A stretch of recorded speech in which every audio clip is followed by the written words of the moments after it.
This is Financially Fit Business with Ruth King. Welcome to the Financially Fit Business Podcast. Here you discover ideas, tactics, news, and information that matters to the health of your business or your clients' businesses. I'm your host, Ruth King. Here is how we will help you increase the financial fitness of your businesses today. I just got back from the AICPA Engage Conference in Las Vegas and ScalingNew Conference in Orlando.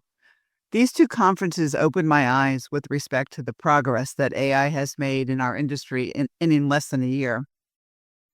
I wanted to share the highlights with you so that you can be prepared for what is coming in the next 5 to 10 years and maybe even sooner. The most important message was that the industry is changing dramatically, and many of the boring, sometimes repetitive tasks are being performed by AI now. Claude has taken over a lot of those tasks. And the message that I heard and the message that I think is, yes, a lot of the repetitive tasks are going away. It can be done by AI. It can be done by Claude. It can be done by large language models. But what isn't changing and what will, I would assume, never change, I could be wrong, but what I would assume never change is the need for you all to do the oversight, to be the people that your clients trust, to give them judgment, ideas, oversight, and the confidence and I would say, peace of mind that your clients get when you review the financial statements with them, when you go through things with them, when you talk to them about what their tax returns are going to be, or if from the financial advisory and understanding what their P&Ls and balance sheets actually do mean. The thing that really got me a lot is that the financial advisory piece of what we do is going to be critical in the next few years. There may be some of you who basically say, I want to be out, I'm going to sell my business. And that's fine. If you don't want to deal with the change, that's fine. But there are others of you who are excited about it. The fact that technology has really come into the industry in a very large way has helped everybody. Think about many of your interns who come excited and then they get sat down to do reconciliations or matching things that are for all intents and purposes rote or boring work. And now those types of things can be done by AI. And they can do more interesting things and work with you.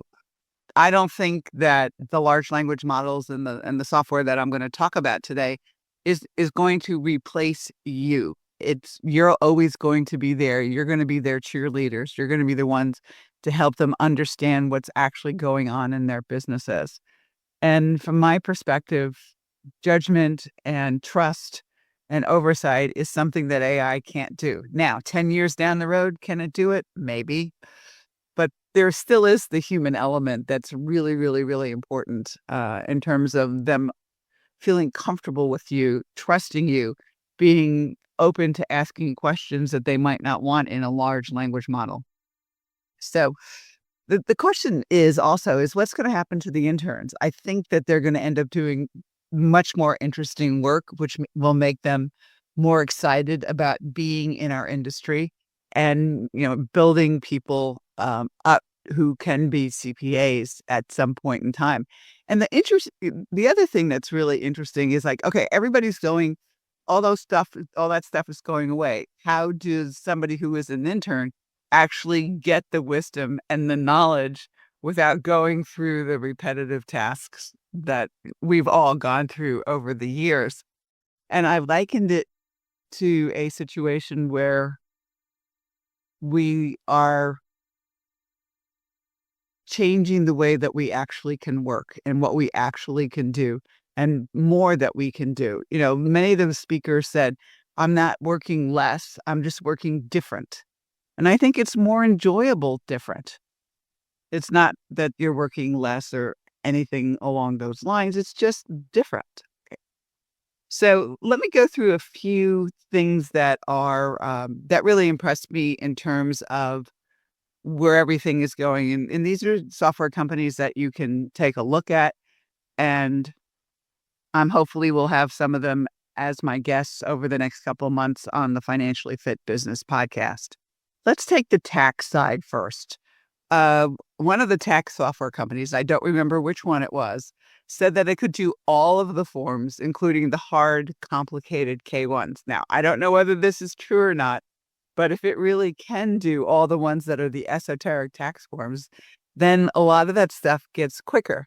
A lot of that stuff gets, faster to do. It still doesn't take away the need for oversight and checking and making sure that it's right. The other conversation that I had with one of the CPAs who is actually a witness on many of the cases for fraud and everything else like that, and audit fraud and things like that. He said, if you use a query to do some of the work that you do, make sure you put the same query in ChatGPT and Gemini and Claude and Perplexity, because the answers will come out differently and you need to be able to justify all of those answers.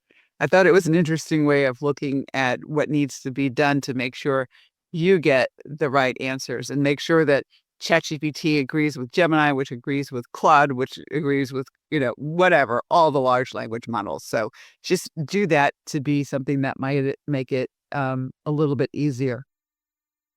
So here's some tax software and AI-driven tax software that I found at the two shows. There's TaxDome, there's Soroban, there's Drake, and there's Filed, and Remington, who will be a guest on a podcast later this month.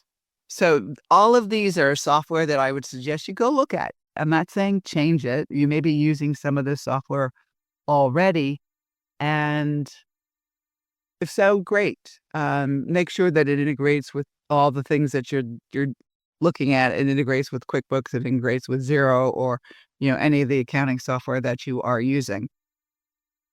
So let me pause here and we'll take a short break. And when we come back, I'm going to talk through some of the software and some of the things that we're seeing with respect to software. Thanks for listening to the Financially Fit Business podcast. Financial advisory services are the key to the longevity of the accounting profession. If you want to get started providing advisory services or want a review of a finance course you took in college, Ruth King's manual, Understanding Financial Trends Analysis, might be your first step. This manual gives you the information you need to help your clients with their financial statements, a great start or addition to your financial advisory practice.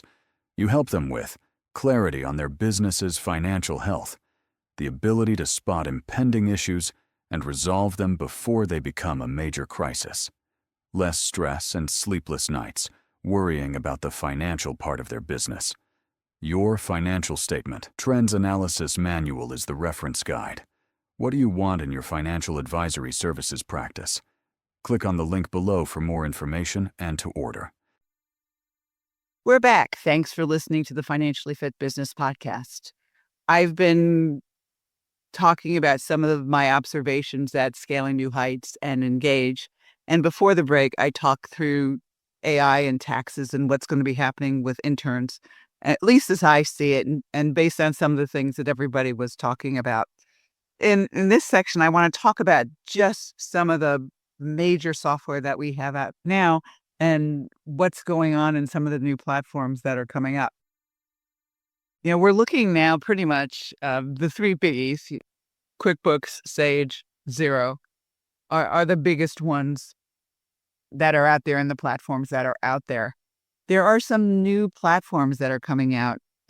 It's Kick, Puzzle, and Digits, right? The Kick presentation, and they're trying to get where one bookkeeper can handle 500 clients and do all the bookkeeping for it. Yes, you can do the oversight. I'm not sure how you do oversight for 500 clients, but they have gotten to the point where it can be oversight for 300 clients. But think about what that does for pricing. I mean, if you think about it, if you're charging $300 a month, and we couldn't charge $300 a month in the past because of all the work that had to be done, but if all the work can be done for $300 a month, that actually increases revenues. 300 times 300 is $90,000. And so you can look at that and be $1 million firm just on doing that type of thing.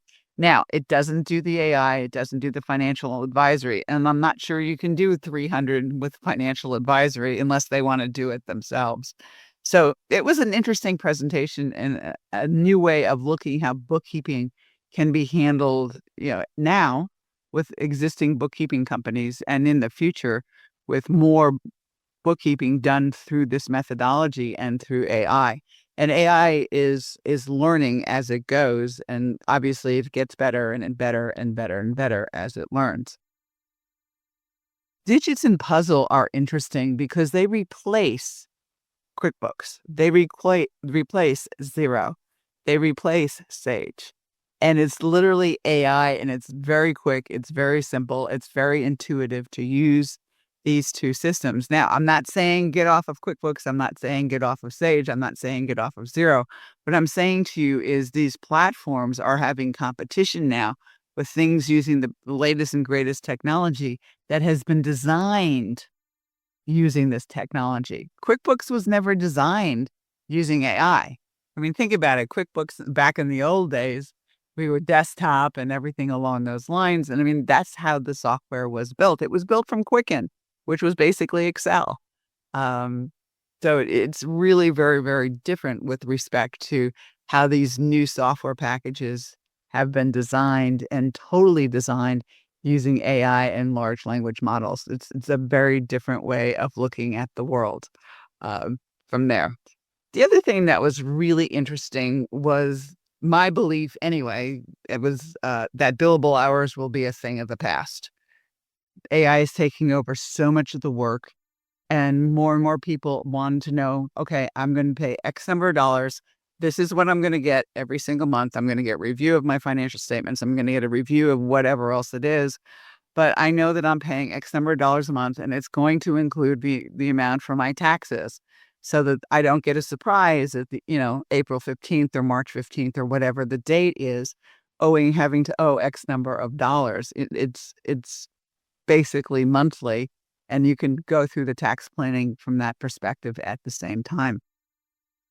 So we're seeing some cracks in the system right now because there was a LinkedIn article about a week or so ago about McKinsey being told, and I don't know the whole story behind it because there was a lot of responses to it, that they needed to cut their bill because a lot of the work was being done by AI.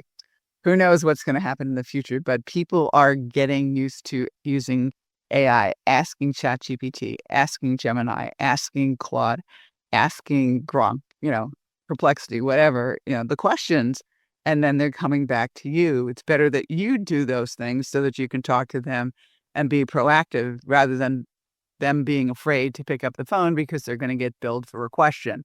They'd rather just go to ChatGPT, right, wrong, or indifferent, or, one of the other ones, and get an answer. And the answer can be wrong, and you will know whether the answer is right or wrong. But the reality is most people now not most people, but a lot of people are doing that now, rather than calling you on the phones, because you're going to bill them for that phone call. All right. When you do the value type pricing and a monthly pricing, and including, X number of time on the phone that you estimate every month, then they don't have a problem picking up the phone. And in the beginning, some people might do it more often than not, but I've been doing value pricing for almost 40 years now. And in the beginning, yeah, but as they get into a routine and as they get to trust you and everything else like that, the phone calls are not consistent and overkilling. They're really not. And I've got experience doing that. So what can you do to prepare? I mean, think about it from that perspective. And that's how I want to really end this podcast. First of all, don't stick your head in the sand. Don't be like the buggy whip manufacturers at the turn of the century who said, oh, we'll always have horses and wagons. Yeah, guess what happened? Cars came in and took it. Don't, stick your head in the sand and think that it's always going to be the same as it's going to be. If you don't want to deal with it, make plans to retire, sell your business, whatever you're going to do, and go do something else. But for those of you who are excited about the changes that are coming and excited about how you can better take care of your clients, what's upcoming is kind of fun and kind of new, but it's exciting to see where it's all going to go. Find the clients who care, first of all. Find the ones who are growing. Some of them may be business, most of them are going to be business clients, but there may be some personal clients who need financial help and financial planning and those types of things. And that's a whole different certification process. But the reality is your business clients who are growing, who really care, and you know who they are, give them some more. Give them something that they can value in terms of communicating with them more often, reviewing their financial statements with them. And we make that piece of it really, really, really easy at Financially Fit Business. Discover the financial advisory side and implement it in your practice, because this is where the industry is going. The day-to-day mundane stuff is going to be handled by some software company, large language models, agents, whatever. But the part where you go through everything with them, help them through their issues, and those types of things that they can really rely on you for your expert counsel is the things that's going to matter most in the future. So think about that. Think about doing and eliminating billable hours, both from a perspective of the client, but from an internal perspective, you pay by task, which is a whole nother discussion, rather than having one of your team members who takes an hour to do something and another one who takes 2 hours to do something, and you bill a client for 2 hours. That, in my book, is not exactly fair. But anyway, exciting things are coming. Look up some of the software companies that I mentioned in this podcast, and I'm going to try to have some of them on the podcast over the next couple of months. Thank you for joining us. Choose one thing that you discovered and implement it in your business. These ideas, tactics, and strategies help you make more money, have more free time, and give back. If you like today's program, spread the word. Please review this podcast on any device you're listening to it on. Help a business owner improve the health of his company. For comments or questions, call me at 770-729-8000 or email rking@financiallyfit.business. Thanks for listening. Have a great and profitable day.